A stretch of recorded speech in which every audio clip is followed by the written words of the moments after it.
व्हिडिओमध्ये जेवढ्या वस्तू दिसतात तेवढ्या सगळ्या गोष्टींचा नुकसान होता वाचलं. तर काय झालं, आता उन्हाळा सुरू झालेला आहे आणि उन्हाळा म्हटलं की वाळवणं, पापड, लोणचं ह्या गोष्टी आपण करत असतो आणि प्रत्येकाच्या घरामध्ये ही स्थिती असते.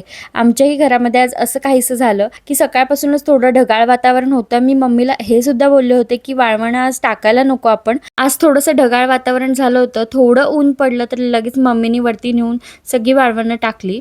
त्यानंतर खालती आलं तर बघते तर आमचं हे छोटंसं कार्टून इथे मला चहा करून देत होतं. किती मोठी झालेली आहे. अजून थोड्या वर्षांनी खरंच मला खरोखरचा चहा करून देईल का काय. असो, जास्त कौतुक केलं ना की मुलं काहीतरी असा रिॲक्शन देतात आणि हे गोष्ट मला प्रत्येक वेळेला जाणवते.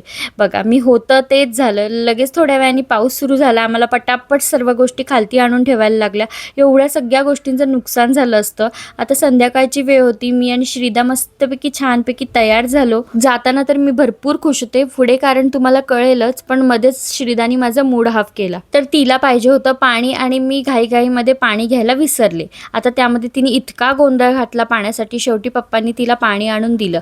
तर हेच कारण होतं की मी खुश होणार होते, कारण का आम्ही जात होतो नर्सरीमध्ये, पण रात्रीची वेळ होती त्यामुळे काहीच बघायला नाही. त्यामुळे अशीच निराशा घेऊन मी घरी आले. श्रीदा तर वाटेतच झोपून गेली. तर असा गेला दिवस. तुम्हाला आवडला असेल तर लाईक करा. बाय.